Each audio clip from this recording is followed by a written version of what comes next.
human existence on this earth goes back an extraordinary long period of time, most of which we have no identifiable information.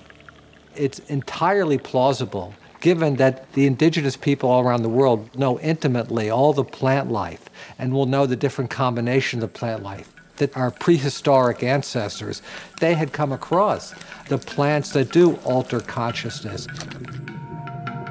In about 2 million years, the human cortex tripled in size and the brain exploded over a ridiculously short span of evolutionary time.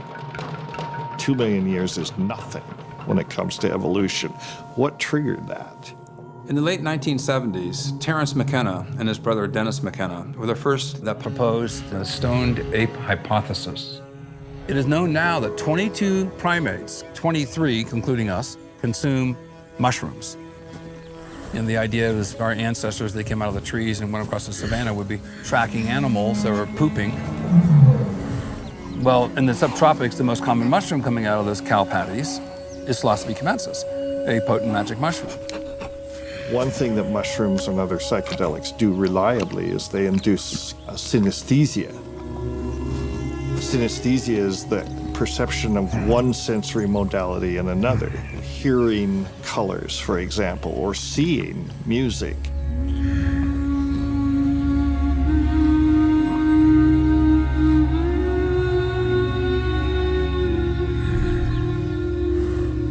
You have these profound experiences, and you have to put yourself in their place and imagine what the impact of such an experience must have been on an early hominid. These magic mushrooms open up the floodgates of information you receive. Basically, you can think of it as a contact fluid between the synapses within the brain. Wow, what a competitive advantage, especially if you're working with the geometry of weapons or having to put together something that will give you a better chance of survival. The fact that this happened not once, not twice, but millions upon millions of times over millions of years is a very plausible explanation for the tripling of the brain 2 million years ago. It's not so simple to say that they ate psilocybin mushrooms and suddenly the brain mutated. I think it's more complex than that, but I think it was a factor.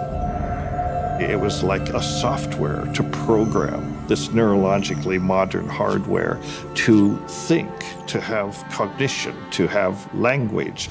Because language is essentially synesthesia. Language is an association with inherently meaningless sound, except that it's associated with a complex of meaning. A great deal of the brain's real estate, you might say, is devoted to the generation and/or the comprehension of language. Those neural structures are not found in our ancestors. That's a human trait, to have so much physiology devoted to generating and understanding language. And that's a reflection of evolutionary events that made us what we are.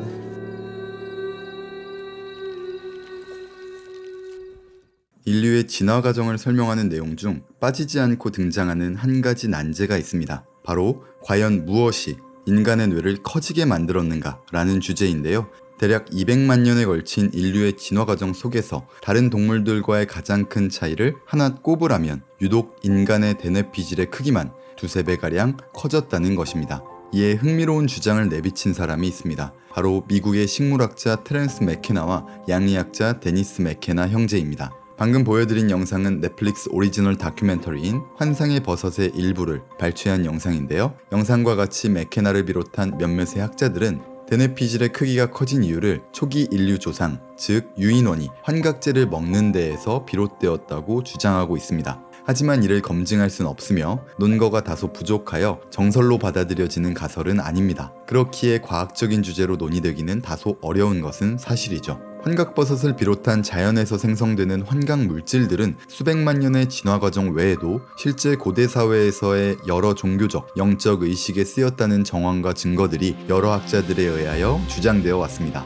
자, 여기서 현존하는 가장 오래된 동굴 벽화는 무엇일까요? 바로 프랑스에 위치한 쇼베 동굴 벽화입니다. 탄소 연대 측정에 따르면 최소 3만 년이 넘은 동굴 벽화인데요. 캘리포니아 주립대학에 게재된 동굴 벽화와 사이키델릭이라는 논문에 따르면 깊은 동굴에서 발생하는 저산소층과 감각 박탈에 의해 환각 상태가 유발되고 그로 인해 고대 인류가 동굴의 그림을 그렸을 것이다 라고 발표했습니다. 실제로 동굴의 초입에서는 그림이 발견되지 않고 산소가 부족한 환경인 동굴 깊은 곳과 같은 특정 구간에서만 그림이 발견되었다는 것이죠. 실제로 동굴 깊숙한 곳과 같이 산소가 부족하거나 감각이 박탈된 환경에서 저산소증이 발생하면 도파민의 방출로 인해 창의적 표현을 담당하며 감정과 관련된 전두엽 피질의 뇌에 우반구에 영향을 미치는 ASC 증상이 나타난다는 내용을 덧붙였습니다. 그로 인해 행복감, 기분 변화를 동반한 환각이 발생한다는 것이죠. 소크라테스의 제자들은 여러 영적 체험과 지혜를 얻기 위해 식음을 전폐하고 깊은 동굴 속에 들어가 수련에 임했다고도 알려져 있기도 한데요. 이와 비슷한 원리일 듯하네요. 도쿄의 한 연구팀은 서로 수만 킬로 떨어진 동굴 벽화에서 나타나는 나선형, 미로 같은 디자인 패턴들은 많은 사람들이 환각제를 복용한 후 보이는 패턴과 일치하기 때문에 자연에서 발생한 환각 물질을 복용하고 그림을 그렸을 것이다라고 주장합니다. 즉, 이와 같은 환각을 동반한 의식들이 고대 초기 부족에 뿌리 내렸고 그 사회에 큰 영향을 주었으며 문화와 의식 발달에 기여했다는 것입니다. 뿐만 아닙니다. 기원전 4700년 전 알제리의 동굴 벽화에는 환각버섯이 여러 의식에 활용되었음을 암시하는 동굴 벽화가 존재합니다. 인류 초기 종교 형태인 샤머니즘과 사이키델릭의 연관성을 보여주는 증거이기도 한데요. 양손에 버섯을 쥐고 온몸에 버섯을 두른 이 인간의 형태를 한 그림을 보고 학자들은 환각버섯을 통해 여러 종교의식을 펼쳤던 제사장을 표현하고 있다고 말합니다. 약 5000년 전으로 거슬러 올라가면 메소아메리카 지역은 자연에서 발견할 수 있는 대표적 환각 물질인 환각버섯뿐만 아니라 페오테 선인장을 사용했다는 고고학적 증거들이 존재하므로 그 주장에 대한 뒷받침이 되어주고 있기도 합니다. 3500년 전 고대 그리스로 거슬러 올라가면 데메테르 여신을 숭배하는 신도들이 환각 음료를 마시는 비밀스럽고 심오한 종교의식에 참여했다고 알려져 있습니다. 죽음과 부활을 상징하는 이 의식은 엘레오시스 미리 종교 혹은 엘레오시스 신비로 불리며 경외심과 기쁨, 영적 깨달음을 이끌어내고 삶과 죽음에 대한 더 깊은 이해를 제공하기 위한 의식이었습니다. 자연에서 발생하는 환각 성분이 포함된 식물들을 음료로 제조해 마신 이 의식은 오늘날 많은 사람들이 환각버섯이나 LSD를 복용하는 것과 비슷한 신비로운 환각이나 유체이탈 경험을 선사하는 것으로 알려져 있습니다. 즉, 환각제는 많은 고대 그리스인에게 필수적인 영적, 종교적 통과 의례였다는 것이죠. 2023년 사이언티픽 리포트 저널에 발표된 새로운 논문에 따르면 약 3000년 전 청동기 시대 유럽에서 마약을 사용했다는 직접적인 증거도 발견되었습니다. 이 3000년 전 인류의 머리카락에는 의식 상태를 변화시킨다는 향정신성 환각 성분이 포함되어 있었는데요. 고고학자들은 고대 인류가 종교의식 중에 이 성분을 섭취했을 것으로 추정하고 있습니다. 즉, 원시적인 종교인 애니미즘에서 비롯되어 고대 종교는 사람들을 협동하게 만들고 공통의 목표나 과제를 만들게 되었습니다. 그로 인해 문명의 토대가 마련되었다고도 볼 수 있겠죠. 이렇게 환각제를 통해 인류가 진화와 문명의 토대를 마련했다는 여러 주장들을 살펴봤는데요. 인류의 진화와 과연 어떤 연관이 있는지 정확히는 알 수 없지만 자연에서 발생하는 환각제가 인류의 역사와 함께해 왔다는 사실은 결코 부정할 수 없는 내용입니다.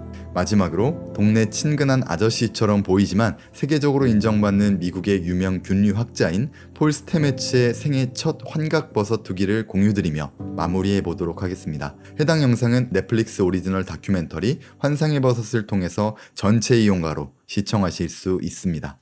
I couldn't get these mushrooms for the longest time. When I was in Ohio, I actually purchased a bag of magic mushrooms. But I had no guide. I had no recommendations for how much to consume.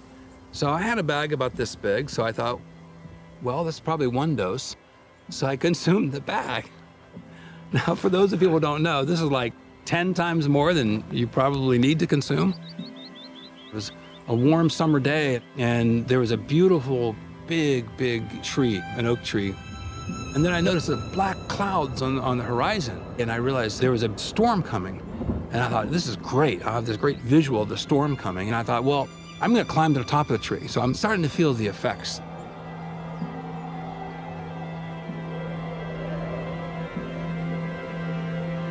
I'm getting waves where the air becomes a liquid and you have this distortion field go through the visual landscape.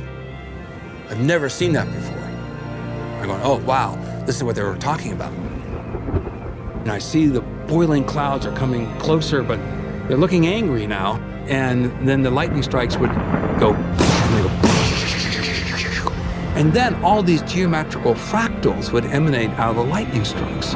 And pretty soon I had these overlying mosaics of mathematical patterns and geometric figures of multiple colors that were swimming in this field of vision that these waves were flying through. I've never in my life seen anything like that before. Winds increasing, then the rains would come, and I became extremely scared. And then also I realized I'm on the top of a hill doing a lightning storm in the tallest tree. Not the best place to be when you're going to choose a spiritual experience. And so I held onto the tree for dear life.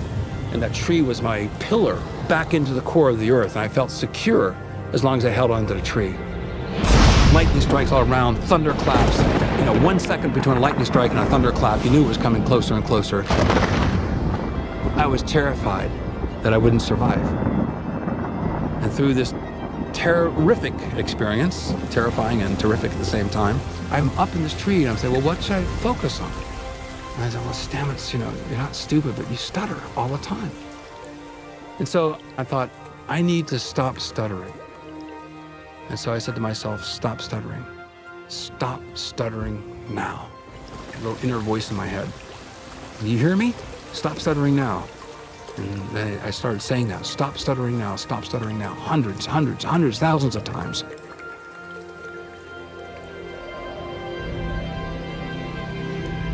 After the storm had passed, I came down from the tree, drenched, soaked to the bone, in love with life, with nature, in love with that tree. That tree was so important to me. And I went home and I went to bed. I didn't see anybody. And the next morning I woke up and there was a really attractive lady that I liked a lot. But I could never stare at her in the eyes because I was afraid to stutter and embarrass myself. So better to avoid social contact than have social contact, even though I was really attracted to her. And she liked me, but I didn't know what to do with it, with that attention. And so she was walking past me and she looked at me and she said, "Good morning, Paul." And for the first time, I looked her straight in the eye and I said, "Good morning, how are you?" And I stopped stuttering in one session.